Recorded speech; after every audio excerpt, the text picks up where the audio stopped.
Bismillahirrahmanirrahim. Урматтуу жамаат, баарыңыздардан Аллах Таалам разы болсун. Ушул жерге жеткизген Аллахтын өзүнө көптөгөн шүгүрлөр болсун. Эгер Аллахым ушул тагдырды бизге жазбаганда, балким биз башка жерде жүрмөкпүз. Башка чөйрөдө, жаман абалда болмокпуз да.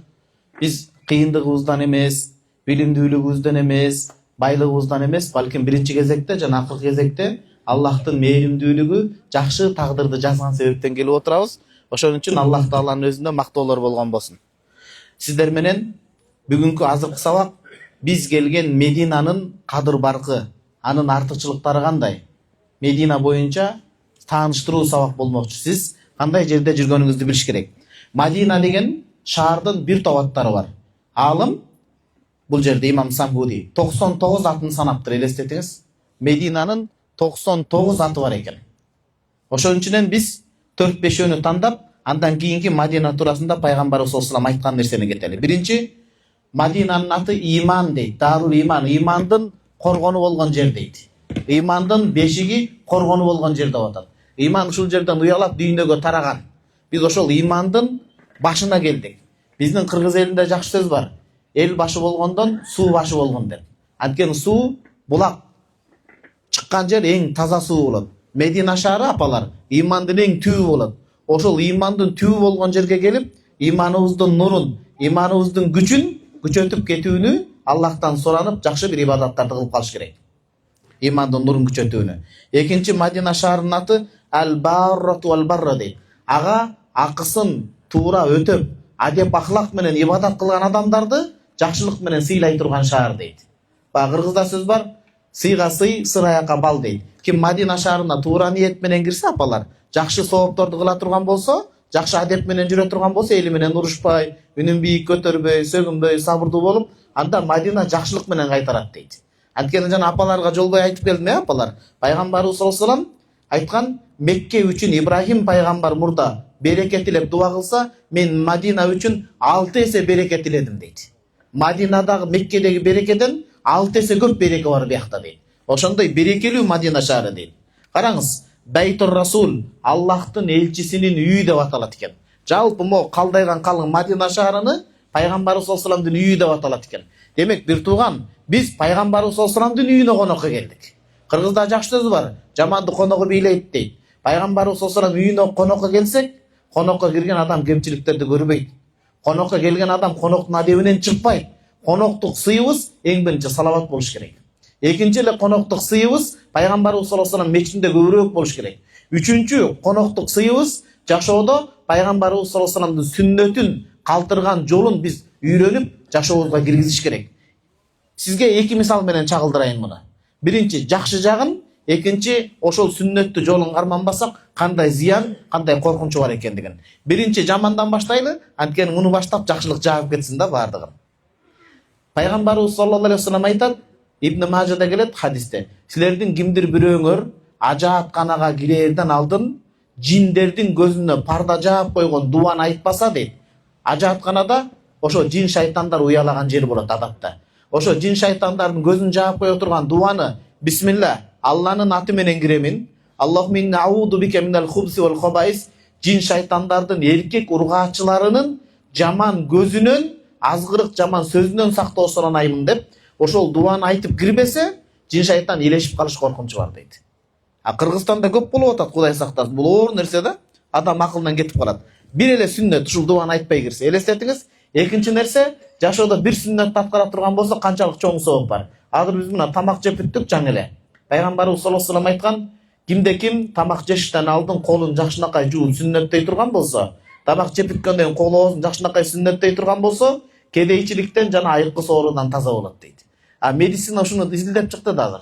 Көбүнчө жыр туура эмес нерсе топтолгон себептен, туура эмес бактерия топтолгон себептен, башка кошул ташыл болуп отуруп, адамдын ичине зыяндуу нерселер кирип, ошонун айынан канча деген акчасындагы, байлыгында, канча ден соолугунда ажыратып калып атат да. Демек, жашоодо пайгамбарыбыз калтырган салсын, бир эле сүннөттүн эмесин. Экөөнү бириктире турган, жаман жакшыны бириктире турган бир сүннөттү айтайын аталар. Көңүл буруңуз.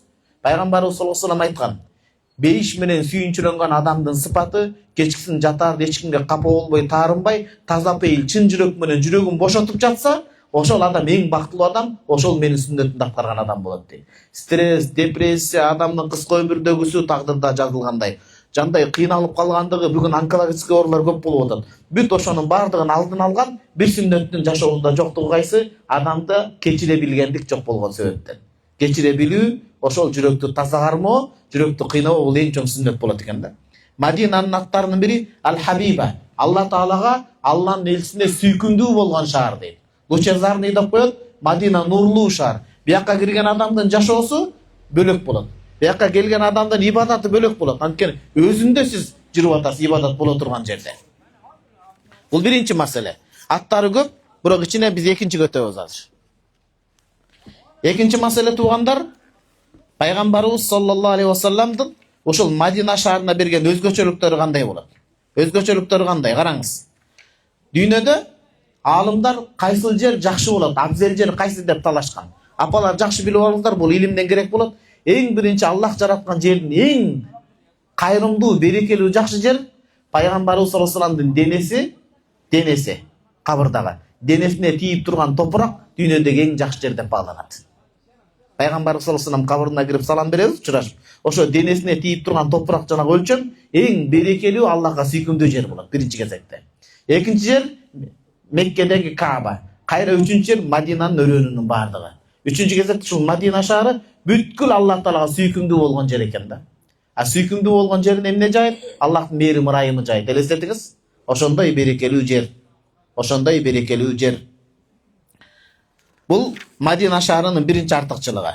Мадина шаарынын экинчи артыкчылыгы туугандар, бул маалымат илимий пайдасы үчүн өтө чоң пайда болот туугандар. Көптөгөн байлыктан да артык болот.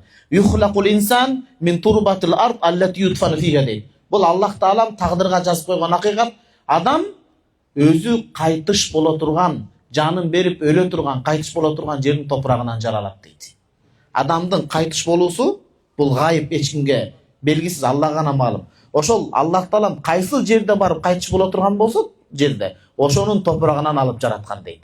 А бул жерде ким кайтыш болду? Адамзаттын эң төрөсү, мырзасы пайгамбарыбыз саллаллаху алейхи ва саллям кайтыш болду. Демек пайгамбарыбыз саллаллаху алейхи ва салламдын ошол топурагы ушул Мадинадан алынган. Бул жөө-жобок эмес, бул хадистер менен тастыкталган. Мынакей Имам Хаким Мустадрагында алып келип атат, сахих даражасы менен. Пайгамбарыбыз саллаллаху алейхи ва саллям кабырдын жанынан өтүп бара жатып айтты. Бул кимдин кабыры, ким көмүлдү эле буга деди. Айтты, Эфиопия, тетиги Африкадан, Эфиопиядан келген адамдын кабыры десе, ла илаха иллаллах, таң калып айтып атат. Аллахтан башка сыйынууга татыктуу зат жок. Мынакей мунун тагдырында ушул жерге келип өлөт деди эле. Демек ушул Мадинанын топурагынан жаратылган экен бул дейт. Муну бизде ата-бабалар топурактыз дейт экен да туугандар. Карасаңыздар, ушундай бир берекелүү жер. Пайгамбарыбыз саллаллаху алейхи ва салламдын өзүнө келсек, Ибн ал-Жаузи Хасан даражасында алып келип атат. Пайгамбарыбыз бул аалам жаратылыштан алдын Аллах Таала Жебрейил периштени буйрган дейт. Ар бирини жаратып, пайгамбарыбыз саллаллаху алейхи ва салламдын топурагын тандоодо Жебрейил периштени буйрганда, Жебрейил периште келип аппак нурлуу топуракты тандаган. Мына ошол жерге пайгамбарыбыз саллаллаху алейхи ва саллям кийин кайра жерделип жан берип атат дейт. Карасаңыз, фаужинат бимаи тасним, өзгөчө башка суу менен топурак ылай болуп жаратылган, кийин бейиштин дайраларына салынган деп атат. Ошо менен жер асманга эметилген дагы ошол пайгамбарыбыз саллаллаху алейхи ва саллям топуракты ушул Мединадан болуп жазылган деп Имам Самхуди Вафал Вафа китебинде Хасан даражасында хадис менен алып келип атат. Андан кийинки Мадина шаарын көрдүңүздөр туугандар, дагы бир артыкчылыктары. Муну акырын жазып кете бериш керек. Пайгамбарыбыз саллаллаху алейхи ва саллям айткан, караңыз хадисте келген, "Ман сабар ала лауайя", ким Мединанын суук абалына, же саздак жерине сабыр кылып чыдай турган болсо, кыяматта мен ал адамга шапаатчы боломун дейт. Бул жерге келип алып кемчиликти көрбөш керек экен да, суук экен, эли жакпады, топурак экен дебеңиз, ар бири нурга бүткөн жер. Ошол Мадинада жашап 3 эле күн болобуз. Ошол 3 күндүн ичинде жок дегенде бир жерин жаман көрбөстөн, элин жакшы көрүп, жерин жакшы көрүп, топурагын жакшы көрүп кете турган болсоңуз, 3 күн адетти жакшы сактаган үчүн кыяматта пайгамбарыбыз саллаллаху алейхи ва саллям айтып атат, мен ага күбө болом өзүм, мен ага шапаатчы болом дейт. Ошол 3 күндү бирок пайгамбарыбыз саллаллаху алейхи ва саллям шапаатын ажыратып албайлы туугандар. Кантип жергиликтүү калк менен урушуп кетпейли, сыйлашыбыз керек, кичине сабырдуулук менен көп нерсе чечилет. Мына пайгамбарыбыз саллаллаху алейхи ва саллям айтып атат, ла ясбут ахад ала лауайха, ким Мадинада канча убакыт жашаса дагы Мадинадагы кыйынчылыкка сабыр кылып кое турган болсо, кыяматта мен өз мага шапаатчы болом. Эмнеге? Анткени Мадина шаар ал менин үйүм деген сөз. Мадина шаары пайгамбарыбыз саллаллаху алейхи вассаламдын шаары туугандар. Пайгамбарыбыз саллаллаху алейхи вассалам бөлөк бир хадисте айткан: "Вал Мадинату хайрул лакум лау кану я'ламун." Эгер адамдар кыяматка жакын эң жакшы жашай турган жерди издесе, анда Мадинадан дагы абзел жерди таба албайт дейт. Бул деген эми арапташып кетип, өзүбүздүн кыргыз жерибизден бул жерди жогорулап аткан жокпуз. Пайгамбарыбыз саллаллаху алейхи вассаламдын өзү болгон үчүн, ушундай ибадат болуп аткан үчүн, ушундай бир берекелүү жерге келдик деген сөз. Үчүнчү Мадина шаарынын артыкчылыгы, аталар апалар муну жакшы билиңиз, ал-Мадинату танфил хабис. Мадина шаарына жаман ниетте келген болсо, же келип адебин сактабаса, аны түртүп чыгарып салат дейт. Отко күйгүзгөндө туура эмес нерсе күйүп кеткендей, Мадина шаары тактыксыз жүргөн адамдарды күйгүзүп чыгарып салат дейт. Бул дүйнөдө эле.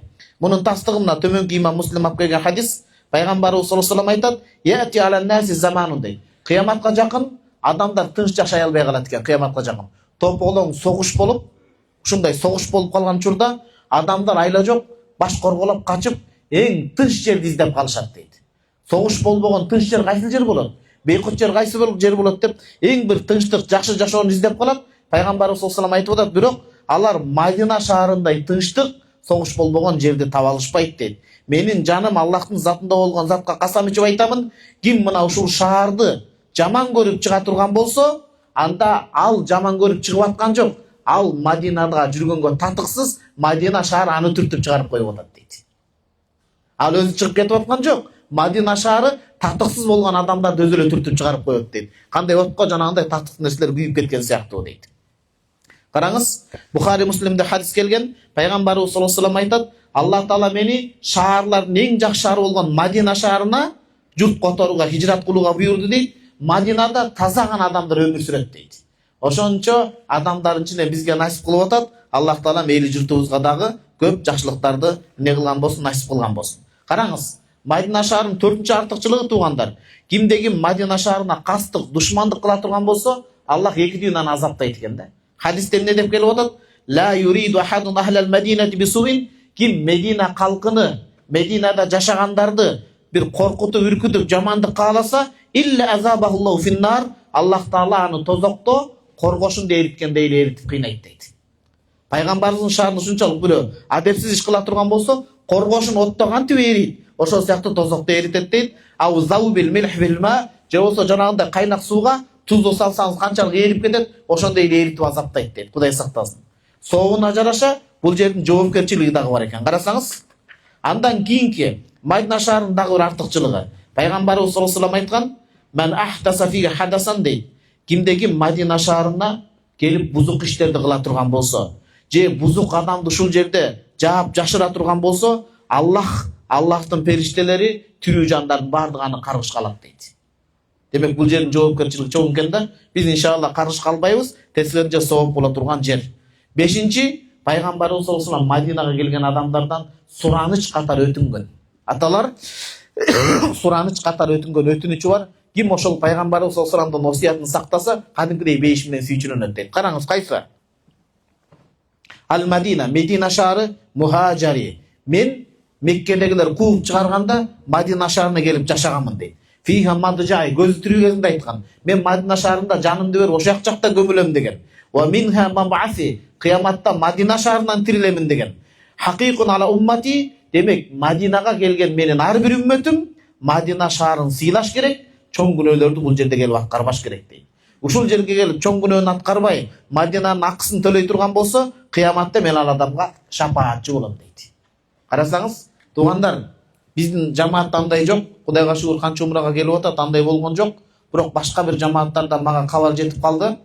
Ушул жерге келип так аял менен урушуп, аялын сабагандар бар экен да. Туугандар, аялга кол көтөрүш чоң күнөөлөрдүн бири болот.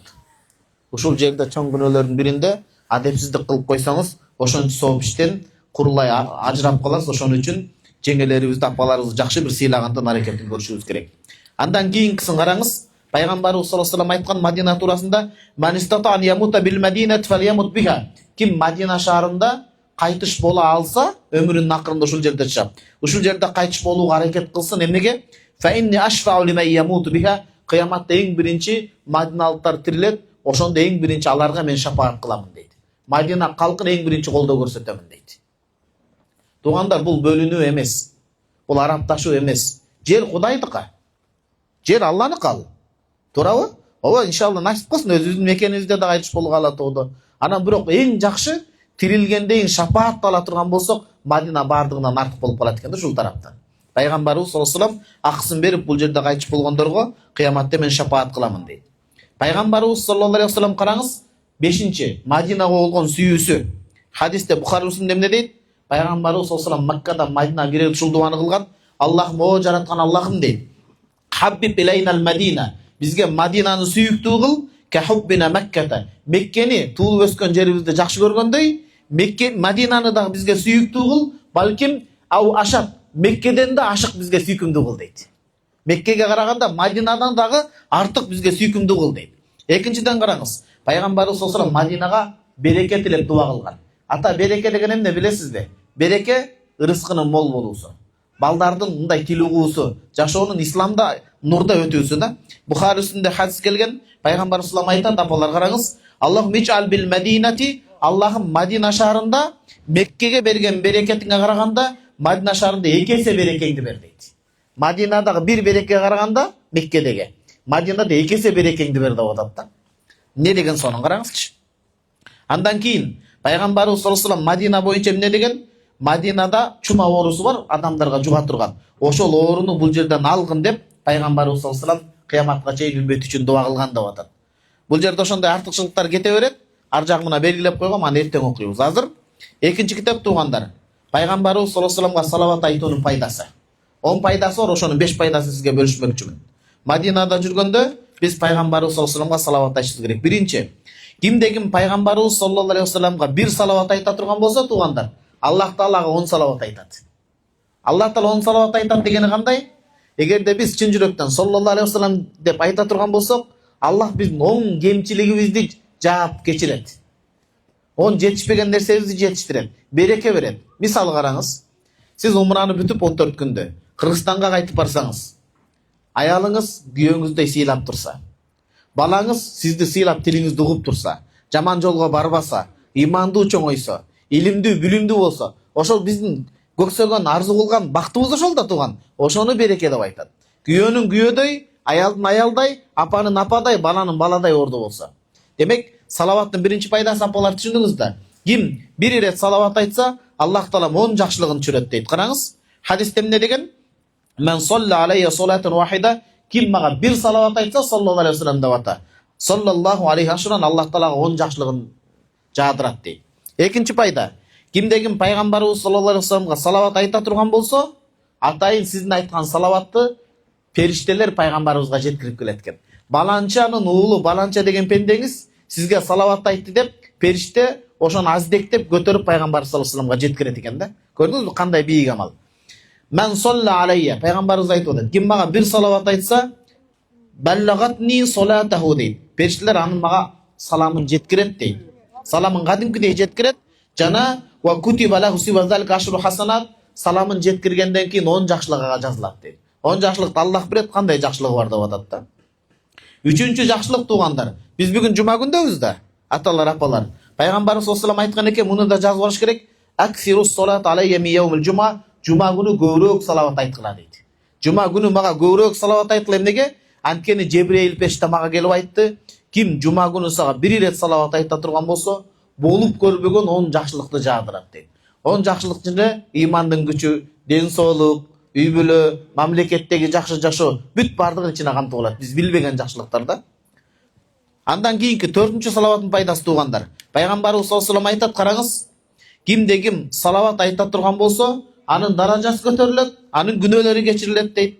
Мына арабчасын окуп берейин. Мен солла алейя мин уммати салатан, кимде ким менин үммөтүмөн жүрөгүнөн берилип туруп бир салават айта турган болсо, Аллах ага 10 жакшылык берет, 10 күнөөсүн кечирет, 10 даражасын көтөрөт, аны эң сыйлуу адамдардын катарына кошот дейт.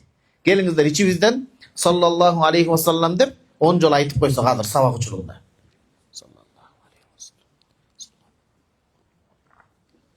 Саллаллаху алейхи вассалам. Саллаллаху алейхи вассалам. Саллаллаху алейхи вассалам. Бешинчи салаваттын пайдасы туугандар. Пайгамбарыбыз саллаллаху алейхи вассалам айтат, Men salla aleyye marratan deydi. Kim maga bir iret salavat ayta turgan bolsa, kataballahu lahu aşru hasanat, Allah'a 10 жақсылық берет deydi atalar. Wa maha anhu aşra sayyat, 10 günahını öçürüp salat deydi. Wa rafa'allahu aşra darajat, 10 iret darajaсын көтөрөт deydi. Жана 10 эң мыкты кулду азат кылгандын сообун берет deydi. Бүгүн кулчулук заманы жок ата. 10 адамды куткаргандай соо берилет дейт. Куранда мындай келет: ким бир адамды жазыксыз өлтүрө турган болсо, бүткүл дүйнөсүндөгү адамды өлтүргөн менен барабар дейт. А ким бир адамды куткара турган болсо, бүткүл адамды куткарган менен барабар дейт. Мен сизге азыр тирүүлүктүн пайдасы боюнча болгон окуяны айтып берейин. Египетте окуп атабыз. Бизге келип калышты да коноктор айтып берди. Бир жетимдер үйү бар. Жетимдер үйүндө мен Кыргызстанга барганда дайым ошо жетимдер үйүн зыярат кылганды жакшы көрөм да аябай. Жетимдер үйүн адам жашоонун кадырын билет. Бизде азыр кээ бир жаштар үйлөнүп 2-3 күндөн кийин ажырашып кетип атат. Балалуу болгондон кийин ажырашып кетип атат. Мурда ата бабаларыбызда жок эле андай, сейрек кездешет эле. Талактын көбөйүсү ажырашуу көбөйгөн жаман. Ата энеси ажырашып кеткен экен, бала дытсып экен апа, ата. Дытсып иштей албайт, тиги кыз экен. Анан ата энеси кырсыктан кайтыш болуп, ажырашып кеткен, кырсыктан кайтыш болуп кеткен, тиги томолой жетим кыз калган. Анан ошондо өтө кыйын жагдайда кыймылдай албайт жашайт экен больницада, реабилитационный центр борборунда. Анан ошол жерде жашап жүргөнүндө аны таластык бир эжекебиз баланын кыялын, мүнөзүн билет экен да кыздын. Ошол гана көңүлүн карайт экен. Болбосо тиги кыз топодон чыгарып ыйлайт экен. Анан күндөрдүн биринде тиги эжекебиз алыскы кудалары келип калып кызмат кылыш керек болуп калат да, кетет. Эжеке келгенче, тиги жардам караган эжеке келгенче, бир сутка врачтардын алы кетип калыптыр. Эч нерсеге болбоптур. Уколуна да, башкасына да болбоптур. А эмнеге дебейсизби? Тиги эжеке кызмат кылып келип караса, көрсө, жанагы ооруп аткан кыздын бөлмөсүн алмаштырып коюшкан экен да. Ал кыздын жашоодо эч кимиси жок. Ата энеси Кыргызстанга кайтыш болгон. Эмнеге? Ал ооруп жатса анын көзү бар да. Сүйлөй албайт, колу тыгын, бирок көзү бар. Көрсө, ордун алып келгиле дептир тиги эжеке. Эмнеге десе, патологду караганда, үстү жакты тамбашты патологду караганда, үйдүн үстүн караганда 3 точка бар экен. Көрсө, кыздын жашоосу 3 точка экен да, туугандар. Жашоонун кыздын точкасы мааниси 3 точка экен. Кандай? 3 точканы бир ал атам деп кыялданат экен. Экинчи чекитти точканы ал апам деп кыялданат экен. Үчүнчү чекит ал өзүм дейт экен. Ошондо эки чекиттин ортосунда өзүн ал бактылуу сезет экен да. Көрдүңүзбү? Анын жашоосу ошол 3 точка экен. Тууган, биздин жашоо 3 точка эмес го. Бизде ошончо 8 миллион адамдын арасынан Аллах тандап алып келип атат го. Тандап алып келип монча китептерди, оңой эмес канча өтүп кеткен алымдарды жаздырып, алып келип күнөөкөр калыска окшогон пендени котортуп атат го тууган. Тамакты жедиртипчи. Бизде 3төн көп экен го биздеги. Кудайга шүгүр келтире турган жашообузчу. Бирөө үчүн, бир кыз үчүн, денеси тили сүйлөй албаган, күрмөгө келбеген кыз үчүн 3 нерсе жетиштүү бакыт экен. Биздики 3төн көп го тууган. Ошону шүгүр этип, могул жерде бир ибадат кылып калыш керек. Кайнатам даватка чыгып калдык дейт ошко. Болгон окуялар адам ыйманын көтөрөт кадимкидей. Анан билесиздер, даватка чыкканда Алла жолунда уруксат эмне болот? Жанагындай барганда зиярат деп коет. Катуу ооруган адамдар зиярат кылып батан алат. Туугандар, зиyaratта көп маселе бар, кабар алып барат. Анан барсак дейт апалар, бир киши 15-20 жыл болуптур дейт. Кыймылдабай. Мен чоң атам да төшөктө жатып калган. Ошондо апабыз биз аябай кызмат кылып караганбыз. Анткени кыймылдабаган адамдыкы чирип баштайт экен кызарып. Кан жүрбөй калат экен, көргөмүн да бала болсом дагы. Анан диги адам 15-20 жылдын төшөт, өтө бай адам экен. Үйүнө кирип барганда андай үй көргөн жокпуз дейт. Машина унаалар толтура заманбап дейт. Бирок ошол киши эмне болгон? Жанагынтип жатат экен, кыймыл жок.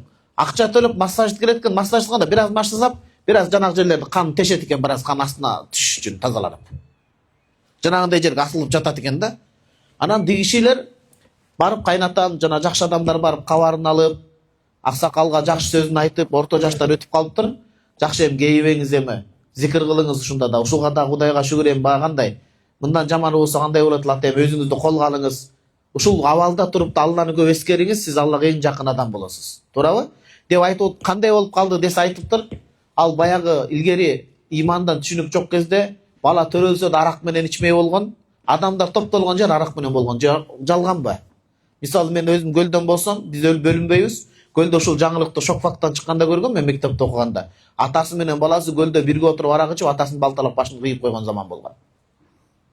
Бүгүндө деле зөөкүрлүк болуп атпайбы, аялын өлтүрүп коюп атышпайбы муунтуп. Туура эмес да бул. Бул айбандык жашоо да бул. Бул исламга да туура келбейт, бул инсапка да туура келбейт туугандар. Ошон үчүн могул жерден оңолуп дуба кылалы, ошондой аялдарга болгон зомбулук жок болсун. Анан деги киши балалуу болдум деп чыгып, арак ичип, кошуна өлкөгө кирип кеткен экен, ошол жакта мас болуп жүрүп, анан кажы-кужу ичкен адам акыл эсинде болбойт да. Дигилери мушташып кетип, арка сөйөк жагыма бычак менен келип сайып койгон дейт. Ошо менен ал кыймылдай албай жатып калыптыр да төшөккө. Кудай бирөөнүн көзүн каратып коюш бул тез эле экен. Ким көпкөн адамдын, ким текебер адам, ким канча Кудай сый менен эпендем, сага сыйың менен ушундай чакырып атам.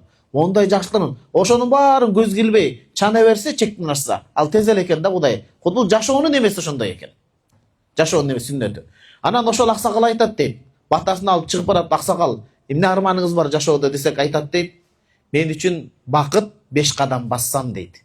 Ушул жерден туруп, өзүм 5 кадам басып, терезенин ар жагын көрсөм, бул дүйнөдө менден өткөн бактылуу адам жок эле дейт. Менден өткөн бактылуу адам, мага 5 кадам жетпейт бакытка дейт. А бирок ойлонуп көрсөңүз, бул сценарий калсын биякта болгон окуя. 18 жаштагы бала. Сүйлөшкөн кызы бирөөгө чыгып кеткен, ошого наразы, тагдырына наразы, жерге батпай калган, ата-энеси да керек эмес. Bir tugandары да көзүнө көрүнбөй калган.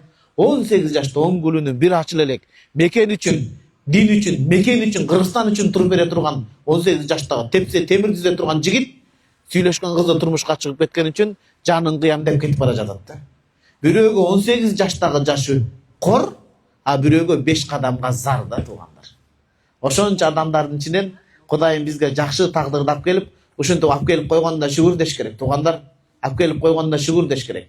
Үчүнчү бир окуя, бул болгон окуя. Быйыл Кыргызстанга барып, анан Египетке окуубузга кетели деп, келинчегиме кийим алып берейин деп барып калсам, Жалал Абадтан бир апабыз келип калып, балам сен бай эфирге чыгып жүргөн бала окшойсуң, сага бир нерсени айтайын, кийин сабактарыңды айта жүр деди.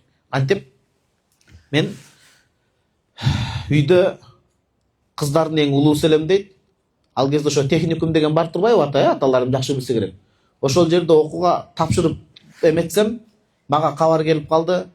Атаң өтүп кетти, апаң калды, апаң кыйналып калды, окуундан кайт деген кабар келип калды дейт. Ошентип бардым да окуумду жыйыштырып, кыз башы менен анан трактор айдап калдым дейт. Ошондой болгон экен. Трактор айдап, мен окуяны кыскартып айтып атам тогон терин.